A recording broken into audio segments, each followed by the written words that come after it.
पहली लाइन है, फूलों से नित हंसना सीखो, यानी कि फूल जैसे सुबह सुबह खिल जाते हैं तो उन्हीं से हमें हंसना सीखना है। नित का मतलब होता है हमेशा। इस कविता में हमें सिखाया गया है कि हमें फूलों से हंसना सीखना चाहिए और भंवरों से गाना सीखना चाहिए। अगली लाइन है, तरु की झुकी डालियों से नित सीखो सिर झुकाना, यानी कि तरु की झुकी डालियों से नित सीखो शीश झुकाना, जो कि जो वृक्षों, तरु का मतलब होता है पेड़ या वृक्ष, जिसको आप इंग्लिश में ट्री बोलते हैं।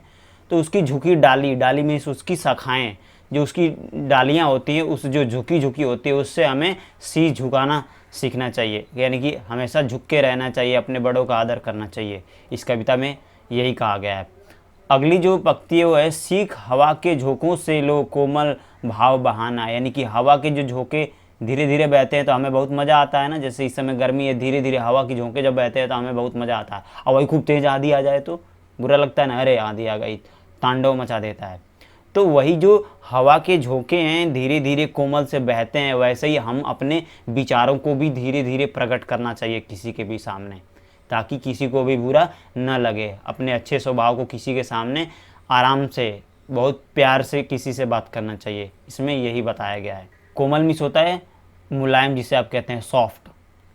दूध तथा पानी से सीखो मिलना और मिलाना, जैसे दूध को पानी में आप मिला देते हैं तो पता नहीं चलता है, वैसे ही आप एक दूसरे से ऐसे मिल के रहिए ताकि पता न चले कि कौन हिंदू है, कौन मुस्लिम है, कौन सिख है, कौन ईसाई है। तो इस पंक्ति में यही बताया गया है। अगली पंक्ति है, सूरज की किरणों से सीखो, सूरज की किरणों से सीखो जगना और जगाना, यानी कि जैसे सूरज की किरणें सुबह सुबह आ जाती हैं तो हमें जगा, अपने खुद पहले अपने जगती है, फिर हम लोगों को जगाती हैं कि उठ जाओ सुबह हो गया। क्योंकि जब हम देखते हैं धूप हो गई है, उजाला हो गया तो हम भी जग जाते हैं। तो पहले तो सूरज की किरणें जगी और उसके बाद से तब हम जगे। तो जैसे सूरज की किरणें जगती है पहले, फिर दूसरे को जगाती है, तो वैसे ही हमें पहले सचेत होना चाहिए अपने जीवन में हर एक कार्य के प्रति, और फिर दूसरे को भी क्या करना चाहिए, सचेत करना चाहिए कि नहीं ऐसे कीजिए, ऐसे नहीं, ऐसे कीजिए, नहीं तो इसका जो परिणाम होने वाला है वो बुरा होगा। तो इस लाइन में ये बताया गया है। अगली लाइन है, लता और पेड़ों से सीखो सबको गले लगाना, जैसे लता मतलब आप देखते हैं गोल गोल करके पेड़ों पे ऐसे ऐसे चढ़ जाता है।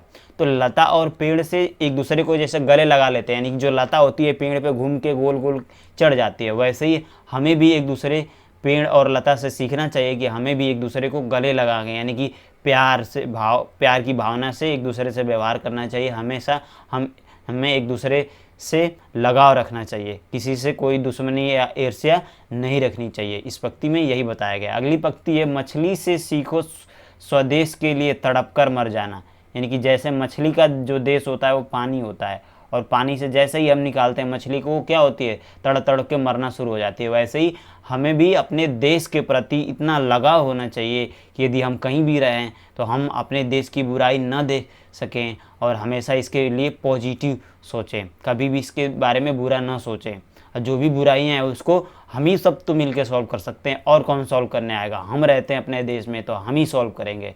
तो वैसे ही अपने स्वदेश के लिए तड़प कर मरना, यानी कि अपने देश के लिए हर एक संभव प्रयास करके उसको सुधारने की कोशिश करना, वैसे ही मछली से हमें सीखना चाहिए। पतझड़ के पेड़ों से सीखो दुख में धीरज धरना, यानी कि पतझड़ के पेड़ों से सीखो। एक चीज़ आपको पता होगा कि जो पेड़ होते हैं अपने पत्तों से ही खाना बनाते हैं, तो जब उनका पत्ता गिर जाता है, नीचे पतझड़ आता है तो उन्हें खाना नहीं मिलता है, तो बेचारे कैसे कैसे केवल नीचे से सूर्य के प्रकाश में पत्ती के थ्रू प्रकाश संश्लेषण से अपना भोजन भी बनाते हैं, लेकिन उस समय सारी पत्तियाँ उनकी झड़ गई होती हैं तो अपना भोजन नहीं बनाता पाते हैं, तो खाए खाए भी ना तड़पते हैं।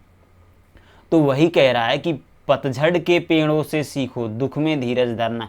तो जैसे उनके दुख का दिन आ जाता है, पतझड़ आ जाता है, तो अपने धीरज यानी कि पेशेंस, जिसको धीरज का मतलब होता है धैर्य, पेशेंस रखते हैं, वैसे ही हमें भी अपने दुख के दिनों में हमें धीरज रखना चाहिए, धैर्य रखना चाहिए, हमें घबराना नहीं चाहिए।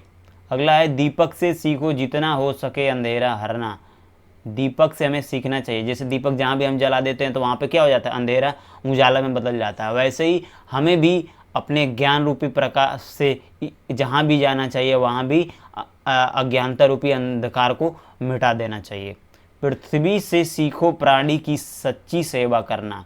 पृथ्वी से सीखो। जैसे पृथ्वी क्या करती है, ये हमें हर प्रकार की सुविधा देती है, रहने का, खाने का, इस पे हम अनाज उगाते हैं, इससे हम पानी लेते हैं, इसके ऊपर हम घर बनाते हैं, इस पे उगे हुए पेड़ों से हम अपना फल सब्जियां, बहुत सब चीज़ें जो भी हैं पृथ्वी से हमें ये मिलती हैं। पृथ्वी नहीं होती तो हमें नहीं मिलता। ठीक है, तो वैसे ही पृथ्वी से सीखो प्राणी की सच्ची सेवा करना। तो पृथ्वी जो हमारी हर एक प्राणी की सच्ची सेवा करती है, हर एक, चाहे वो कोई भी जानवर हो, कोई भी इंसान हो, कोई भी पक्षी हो, उसकी सबके लिए पृथ्वी क्या करती है, उसकी सेवा करती है। उसके लिए अलग अलग प्रकार के नेचुरल जो प्राकृतिक स्रोत बनाए हुए हैं, वो जैसे पक्षी है तो पेड़ पे रहते हैं, उन पेड़ उनके लिए बनाया गया।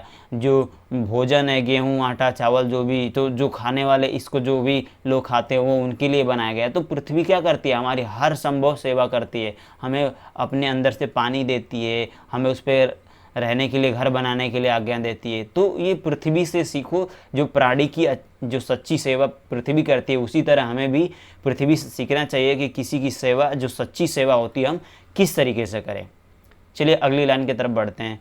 जलधारा से सीखो जीवन पथ में बहना, यानी कि जलधारा जैसे ऊपर नीचे जीवन में उतराव चढ़ाव आता रहता है, फिर भी वो घबराती नहीं है, आगे बढ़ती रहती है। वैसे ही हमें भी अपने जीवन में कितना भी उतराव चढ़ाव सुख दुख आए, हमें भी अपने जीवन में हमेशा आगे बढ़ते रहना चाहिए और हमेशा कठिनाइयों का सामना करते रहना चाहिए। क्योंकि जब जब आपके सामने चैलेंज आएगा तब तक आप प्रोग्रेस करेंगे। जिस दिन आपके सामने चैलेंज आना बंद हो गया, उसी दिन समझिए कि आपका प्रोग्रेस रुक गया, यानी कि आपका जो विकास है वो रुक जाएगा। अगली लाइन है, और धुएं से सीखो हरदम ऊंचे ही पर बढ़ना। और धुएं से सीखो ऊंचे पर ही बढ़ना, यानी कि धुआं देखते हैं, कभी भी किसी भी चीज़ का धुआं होगा, आप देखे होंगे कि आप चाहे पटाखे जलाते हो या किसी भी चीज़ का, या कोई सिगरेट पीता है, या घर में और कोई भी चीज़ें जब जलती है, गाड़ियों के साइलेंसर से निकलने वाला धुआं, तो हमेशा ऊपर की तरफ उड़ता है। तो वही वो बता रहा है, इस कविता में कवि बता रहा है कि हमेशा हमें धुएं की तरफ, ऊपर की तरफ बढ़ना सीखना चाहिए। जैसे धुआं हमेशा ऊपर की तरफ ही जाता है, चाहे कोई भी धुआं हो, कितना भी मोड़ लो, वो ऊपर की तरफ ही जाएगा। वैसे ही हमें हमेशा आगे बढ़ते रहना चाहिए, कभी भी पीछे की तरफ मुड़ के नहीं देखना चाहिए। अगला एक्सरसाइज है इसी कविता की, इसको ध्यान से देखना होगा। सही विकल्प पर सही का निशान लगाएं, यानी कि आपके सामने विकल्प दिए गए हैं क्वेश्चन से। पहले के बारे में बात करें, क नित हंसना सीखो, किससे हमें नित हंसना सीखना चाहिए, तो इसमें फूलों से सीखना चाहिए, तो फूल सही हो जाएगा। पेड़ों से हमें क्या सीखना चाहिए, पेड़ों से सबको गले लगाना सीखना चाहिए। जैसे पेड़ और लता थी तो एक दूसरे को गले लगा लेती थी, वैसे ही। जलधारा से सीखो अंधेरा हरना, जलधारा अंधेरा हरना नहीं सिखाता है, जीवन पथ में बहना बढ़ना सिखाता है। जैसे वो ऊंचा उतराव चढ़ाव आता है तो बढ़ते रहता है, वैसे ही हमें भी अपने जीवन में आगे बढ़ते रहना चाहिए। ये जो लाइन है ये आप खुद कंप्लीट करेंगे, पोएम को, जो कविता है उसको ऊपर पढ़िए, फिर इसको कंप्लीट कीजिए। मिलान भी आप ही करेंगे। झुकी डालियों से नित सीखो शीश झुकाना ना, तो ये इससे मिलान मैच करेगा। वैसे ही एक मैं आपको एग्जाम्पल दे दिया, बाकी सब आप करेंगे। ऐसे ही पंक्तियों का भाव लिखिए, तो मैं आपको समझा दिया हूँ, आप अपने शब्दों में इसका जो आंसर होगा आप लिखेंगे। क्वेश्चन नंबर 5 है, निम्नलिखित प्रश्नों के उत्तर लिखिए। हमें हंसना किससे सीखना चाहिए, तो हमें हंसना फूलों से सीखना चाहिए। तो यहाँ किसके जगह पे क्या हो जाएगा, किसके के जगह पे केवल हो जाएगा फूलों। बस किसके की जगह पे आप फूलों लगा देंगे और पूरा ये हो जाएगा, हमें हंसना फूलों से सीखना चाहिए। बस यहाँ पे किसके के जगह पे आप फूलों लगा दीजिएगा। अगला क्वेश्चन है, ख सबको गले लगाने की प्रेरणा किससे मिलती है, तो किससे की जगह पे किससे मिलती है आपको, तो तरु की लताओं से, लता और पेड़ों से। तो सबको गले लगाने की प्रेरणा लता और पेड़ों से मिलती है, लता और पेड़ों से, लता और पेड़ों से मिलती है। तो किसके के जगह पे लता और पेड़ों से लगा देंगे बस, यानी कि किसके के जगह पे आप ये लिख देंगे, लता और पेड़ों से, तो इसका आंसर हो जाएगा। अगला है ग हमें दीपक से क्या सीखना चाहिए, हमें दीपक से क्या सीखना चाहिए, तो क्या के जगह पे आप लगा देंगे अंधेरा हरना।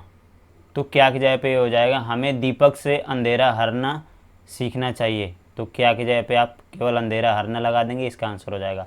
हमें गिर गिर कर उठना किससे सीखना चाहिए? जो घ है क्वेश्चन, हमें गिर गिर कर उठना किससे सीखना चाहिए, तो किसके के जगह पे जलधारा, किसके जगह पे आप लगा देंगे जलधारा। आंसर बन गया हमें गिर गिर कर उठना जलधारा से सीखना चाहिए। किसके को हटा देंगे, इसके जगह पे केवल जलधारा लगा देंगे। पंक्तियों को साधारण रूप में गद्य में लिखना अवन्य कहलाता है, यानी कि जो पंक्तियों जो गद्य में हम लिखते हैं उसे हम अवन्य कहते हैं। तो इसमें जैसे कुछ गीत खुशी के गाती है, ये काव्य में है, इसी को हम सिंपल में लिख देंगे तो एक गद्य में हो जाएगा। जैसे ये वाले लाइन जो है आपको काव्य में है, काव्य यानी कि इसमें रस होगा, आपको एक रस की अनुभूति होगी जब इसको आप पढ़ेंगे। तो कुछ गीत खुशी के गाती है, इसमें ये काव्य है, लेकिन खुशी के कुछ गीत गाती है ये गद्य है। आप जो बड़े क्लास में पढ़ेंगे तो आप इसको समझेंगे कि ये काव्य है और ये गद्य होता है। अब कह रहा है कि उसी के आधार पे जो नीचे पंक्तियाँ दी गई हैं इसको सही कीजिए। सीखो दुख में धीरज धरना, तो सीधी सी बात है, दुख में धीरज धरना सीखो, ये पहले नंबर पे हो जाएगा, और ये जो बचा सीखो ये दूसरे नंबर पे हो जाएगा। तो ये हो जाएगा दुख में धीरज धरना सीखो। वैसे ही ये सारे भी आप खुद कर लीजिएगा, अपने आप को चेक कीजिएगा। ऐसे ही इसी के जैसे एक ऊपर एग्जाम्पल समझाया गया है, एक मैं आपको समझा दिया हूँ, बाकी जो 3 है आप कीजिए। नहीं आएगा तो कमेंट में आप लिख के भेजिएगा, मैं आपकी मदद करूँगा। अगला क्वेश्चन है, एक समान अर्थ वाले परिभाषी शब्द कहलाते हैं। तो निम्नलिखित के 3 परिभाषी शब्द लिखिए। मैं सामने लिख दिया हूँ, आप इसको कर लेंगे। स्वदेश का मतलब होता है मातृभूमि, यानी जहाँ पे आप रहते हैं। जन्मभूमि यानी जहाँ आप जन्म लिए होते हैं। वतन माने आपका देश। तो ये तीनों का मतलब होता है स्वदेश। ये इसके 3 परिभाषी शब्द है, या समानार्थी भी कहते हैं। कोमल का मतलब होता है मृदु, जिसको आप सॉफ्ट बोलते हैं। नरम, मुलायम। हंसना का प्रसन्नता, हंसी, खुशी। अंधेरा का अंधकार, तम तिमिर। ऐसे कह रहे सही उत्तर पर सही का निशान लगाइए। मधुर का वर्ण विच्छेद कीजिए। तो वर्ण विच्छेद आपको पता है कि एक एक वर्णों का विच्छेद कर देते हैं। तो आधा म मधुर का यदि मैं करता हूँ तो ये बनेगा आधा म प्लस अ प्लस आधा ध प्लस छोटा ऊ प्लस र प्लस अ। अब ये इसमें देखिए कौन सा ऑप्शन सही है। म अ आधा ध छोटा ऊ आधा म और अ जब जुड़ा तो ये म हो गया, ध और ऊ जोड़ा तो धू हो गया, और र और अ जुड़ा तो हो गया, यानी कि ये वाला ऑप्शन सही है तीसरा।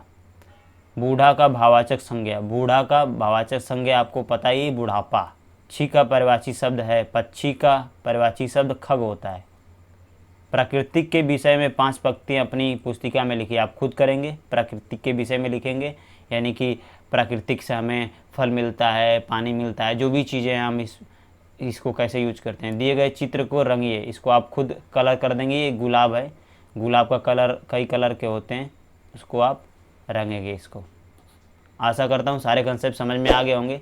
तो चैनल को सब्सक्राइब कर लीजिए और अपने दोस्तों को भी शेयर कीजिए ये वीडियो, ताकि आने वाली जो वीडियो है उसका नोटिफिकेशन आपको समय पे मिल जाए। मिलते हैं अगली वीडियो में, तब तक के लिए जय हिंद।